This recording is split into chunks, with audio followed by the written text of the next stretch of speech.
thank you so much for taking the time out of your busy schedule to hop on the podcast. Even under these circumstances, I really do appreciate it, and I'm looking forward to our conversation today. I have the Amazon link right in front of me. Excuse me. Authentic Power: Give Yourself Permission to Feel by Ashley Bernardi. Tell us a little bit about the book. Tell us about the journey writing the book and what got you to where you are today. Oh, yeah. Thank you, Zach. So the journey for me to write this book was a very, very, very long one. It actually started when I was a child. I'd always loved writing and writing poetry. And I grew up in a military family, was born in Schweinfurt, Germany, lived, around the world. And we landed in Washington, D.C., where my dad worked at the Pentagon. And when I was 11 years old, my sister was 9. We were all watching a family movie at home together. My father was very, very tired that evening, and I went upstairs, and he went upstairs and was like, "I'm going to go to bed." And I said, "Okay, Dad." And I tucked him in, and I said, "I love you, Dad." And those were the last words that we ever spoke to each other. And he said, "I love you too." And a couple minutes later, he started having what we found out later was an active heart attack. And my mom and sister and I collectively tried to save his life. My mom and sister administered CPR. Ran to call 911. I ran to get the neighbors. I mean, there was no like rhyme or reason or rhythm of what was happening. We just kind of went into go mode.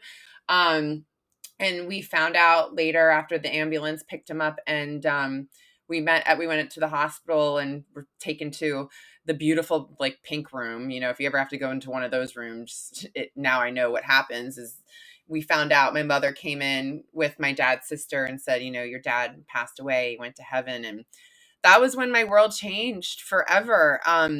The first thing that happened was that I was an Army colonel's daughter. So I felt like I needed to be strong and wear that mask of strength and say, I'm good. My dad was a very stoic man, a decorated Vietnam War veteran, Silver Star, and never spoke about it. And I think that's one thing, with the military, you are meant to be brave and stoic and not share your emotions. And so I thought that's what I needed to do to be strong like my dad. And I did. So I buried my grief, I buried my trauma, I buried my feelings for years. And what happens when you bury those feelings? Of course, it comes out in other ways. For me, it came out in people pleasing and dishonesty, lack of boundaries. It came out in other addictions, like, a horrible relationship with alcohol, destructive relationships with men. And I lived like this for a very long time wearing that mask. And I will say this, I was an Oscar-worthy actress because on the outside, I looked like I had it all together. I was captain of my high school dance team, president of my sorority, editor of my school newspaper. Even after college, I had a job as a journalist. I worked like a maniac as a producer for CBS News in New York City. And I worked like this for years. I lived like this for years, like just going, never wanting to stop and really sit with my feelings and emotions. And I didn't do that until a health crisis, another trauma hit me over my head when I was in my early 30s. And I had just delivered my third baby at the time, happily married, and I had the most debilitating symptoms come up out of nowhere. And it was encephalitis of the brain. I lost my vision. I lost control of my bowels, as embarrassing as it is to admit. This was going on for months and months and months and months. Nobody could figure it out. Eventually was diagnosed with postpartum depression after the birth of my third child. But on top of that, was also diagnosed with late stage Lyme disease. So Lyme disease is when you're bit by a tick. It is known as the Great Masquerade because not everyone gets that bullseye mark when you're bit by the tick. I was one of those that didn't, so doctors didn't think it could ever be Lyme disease. Right. And it wasn't until I saw like 30 doctors that someone's finally, and I knew as a journalist, I was like, it's Lyme disease, somebody test me. And I was written off by so many doctors. Right. Finally, I had the proper diagnosis, but what I learned was that my healing was not just a physical healing journey. It was a mental, emotional, and spiritual healing journey. Before anything else, it was a spiritual journey. And in my greatest rock bottom depths of despair, asking God to just take my life because I was in so much pain, that is the first time in my life that I ever gave myself permission to feel. And the interesting thing that came up was when I was going through my health crisis was I was grieving my health, but suddenly 20 years later, I started grieving for my dad. And that was like, oh my God, it's been in here all along. That grief, that trauma, like sat in my body for that long. No wonder I was so sick. And as soon as I gave myself permission to move through these messy and uncomfortable emotions, that is when the physical, mental, emotional, spiritual healing happened. So that's what led me to write this book. Incredible. And that is such an amazing story of strength. Tell us more about the action plan and the process that you went through from bottling in all your emotions for so many years to start unpacking all of that to create a life of health. Yes, that there was so much unpacking to do. And to be completely honest, I am still unpacking it 7 years later after this. But I will say the first thing I needed to do was just allow my body to move through these emotions. I used to always stop them. And we do this all the time. And this is another reason why I wrote my book, because at the start of the pandemic, this is what inspired me to write Authentic Power. And authentic power is, I define as that wisdom that we already have within us. That is our inner knowing. And we have access to it at all times, and we don't always use it. When the pandemic started, I felt these familiar feelings of grief and uncertainty and despair start creeping up. And instead of burying them, I said, I know what to do now. I've already done the work. I am not going to bury these emotions this time. I'm going to allow myself to process the emotions of moving through this pandemic in real time. So I was one of those people known as like the pandemic thriver. Like I was doing great. I was doing yoga every day. My mental health was excellent, but it's because I had done the work. I had been there before. So unpacking that process there's so many things. Like, let me see where I can start. One is my feel framework. So this is a framework that I developed to give myself permission to feel, because it was so hard for me to do. So the first thing you do is to focus on that emotion. What's that emotion that you're feeling? For me in my early days, a lot of it was just grief. I'm feeling so much overwhelming grief for my father, for my health. I felt like I had nothing, and grief for my family that they can't have a mom that they deserve. And then the next was enter that emotion. Allow yourself to move into that grief. And that can look any way that you want. So that's the next part of the E is experience that emotion. Having the emotion of grief doesn't always mean you need to sob and cry. Sometimes that means you need to scream. Sometimes that means you need to shake. Sometimes that means you need to laugh. Whatever comes out, let it come out, and be okay with it. Don't judge yourself. And then last is listen, learn, and love that emotion back. And here's the beautiful thing that I've learned is that these emotions, uncomfortable or comfortable, they're all here for a reason. I was angry the other week, and I was telling someone how much I love the emotion of anger because it really ignites me to take action.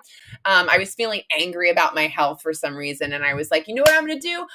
Here's what I have control of, and because I'm so angry, I'm going to do something. So now I see all emotions as a gift, whereas I used to see uncomfortable emotions as something that's scary, that I don't want to address, that I want to dust under the rug. And I think as we in society do that way too often, too easily, and that's at the detriment to our health and well-being. Because I'll tell you what, if you've ever read the book, The Body Keeps Score, if you hold all these emotions in you, they're eventually going to come out in another way. They're going to come out through a health crisis, a health trauma. They could come out through your skin. They could come out through your actions, but you're storing those emotions in. They're meant to be released in the same way that we release laughter and happiness by smiling and laughter by laughing. We are meant to release anger by perhaps screaming or safely punching a pillow, or sadness by crying. So that is what I've learned through my process. So to start it is just really unpacking my emotions and giving myself permission to feel. There are a lot of other things along the way, but I'll stop myself Right, and there. we'll save the other details and specifics for when people buy the book. But let me Perfect. ask you this too, though. How does someone know if they're bottling up all their emotions? Because I feel like I don't have any emotions that I bottle up. I'm a very transparent, vulnerable, honest person with other people, but more importantly, honest with myself. Do a lot of self Yeah. care. I feel like I'm pretty dialed in when it comes to body awareness, my mind body connection. But like, how do I know? How do people know if they're bottling things up or not? And did you know that you were bottling up all your emotions throughout this process growing up? Yes. So that is an amazing, great question. So here's what I can tell you that I've learned is if you are curious or interested in, am I bottling up my emotions? I will invite you to sit with yourself in silence, close your eyes, and meditate for several minutes. Now, when I first started meditating, remember, I was like this hustler, like TV producer. I couldn't get through 30 seconds. Now I could get through hours if you wanted me to. But if you can just take, let's say 5-10 minutes, set a timer, because those quiet moments can often be the most uncomfortable.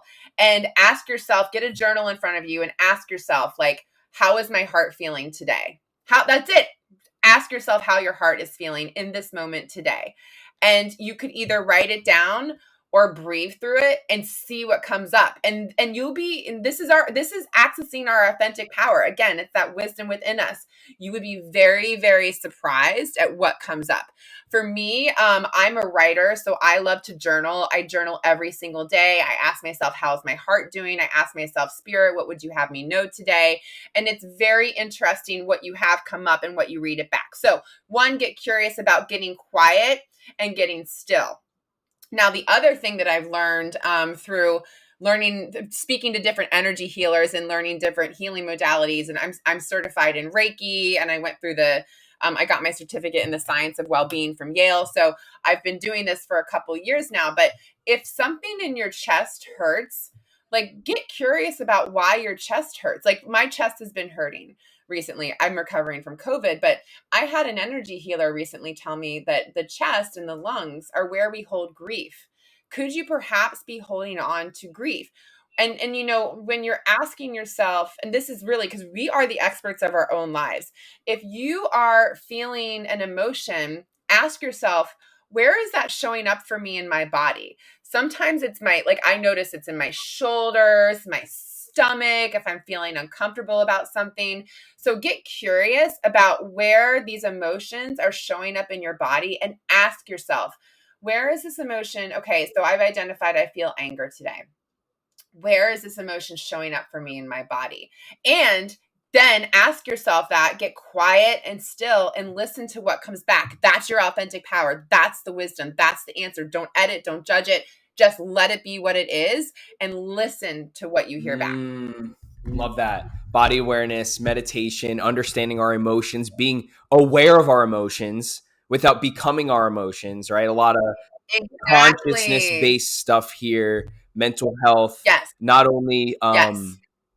treating our anxiety and depression, but preventing future anxiety and depression, right? You did a lot of Yes. the treating of the past, right? And now that you are still along the journey of unpacking everything and you're in a much better place now and you process your emotions in a much healthier manner, which I think the phrase is like emotional intelligence here is what I would use at Mhm. least, right? And meditation is so important for you. But what are some other actually before I ask that, the energy is stored somewhere. And this energy the emotions is stored somewhere, and the emotions are energy, and we create emotions through our thought patterns, right?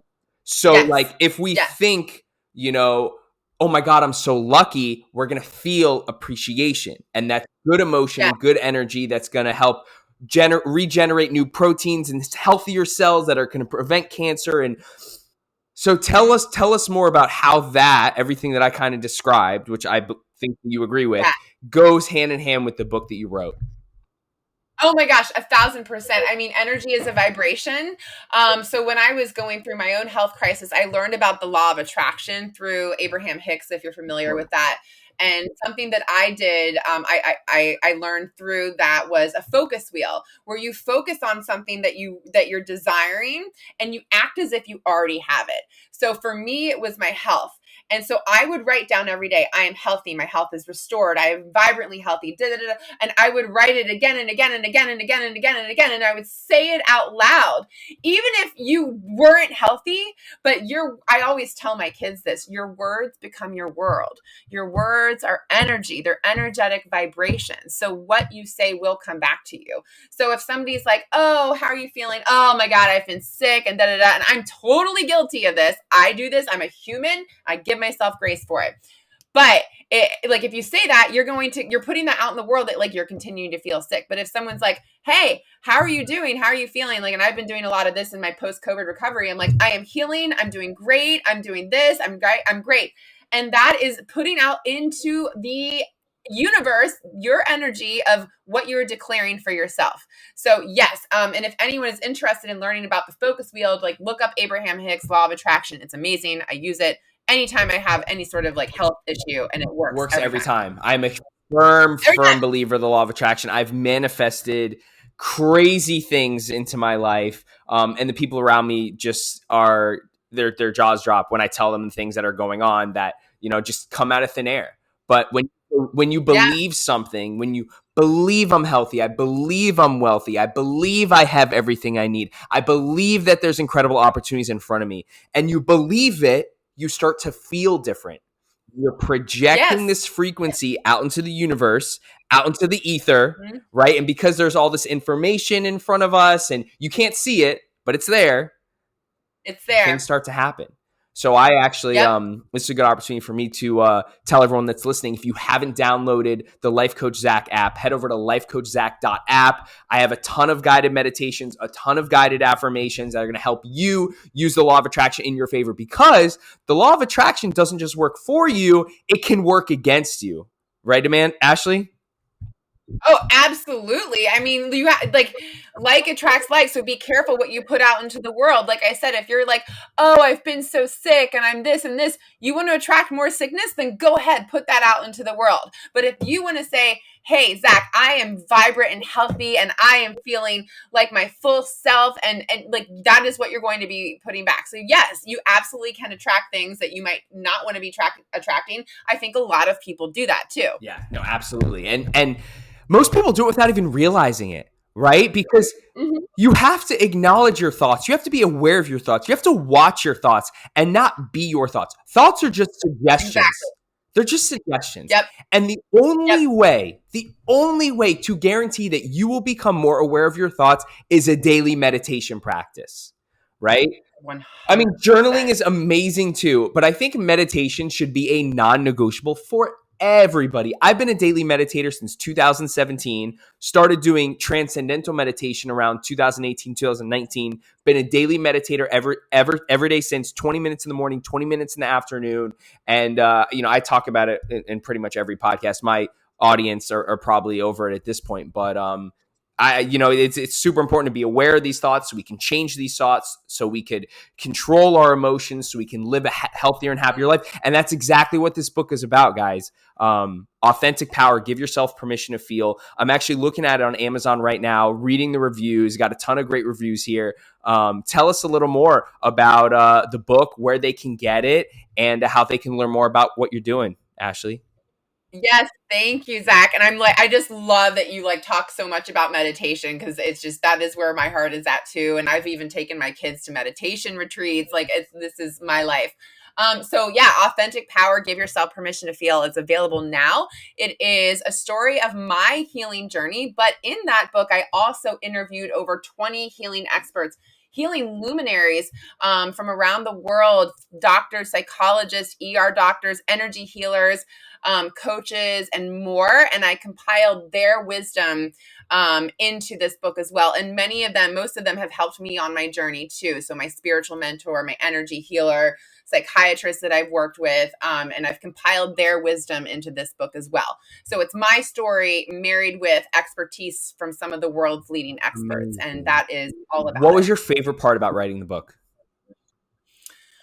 That it was very therapeutic to write. I had never written about the night I lost my dad ever. It was way too hard to do. And after I wrote that I took the rest of the day off work, and I let the feelings like come through, and it felt like I had just the most powerful healing and therapy session just by writing about the experience of losing him. And that was probably, like, if anything, this book was for me first before it was for anyone else. But I hope that by anyone reading it can find some hope and inspiration. Amazing. That was great. To all the people that are listening on Spotify, Apple, Audible, you can head over to Amazon.com and purchase Authentic Power, Give Yourself Permission to Feel, written by Ashley Bernardi. You could also check out Ashley on Instagram at Booker Bernardi, BOOKERBERNARDI. For all the people watching on YouTube, thank you so much for sticking around up until now. I'm going to drop the link below so you can connect with Ashley. Ashley, it was such a pleasure having you. Thanks so much for taking the time out of your busy schedule, and I really appreciate it.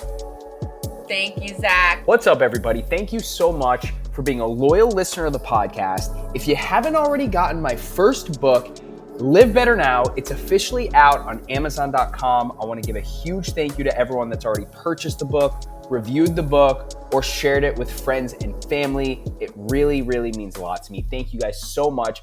Go ahead and visit Amazon.com and purchase Live Better Now.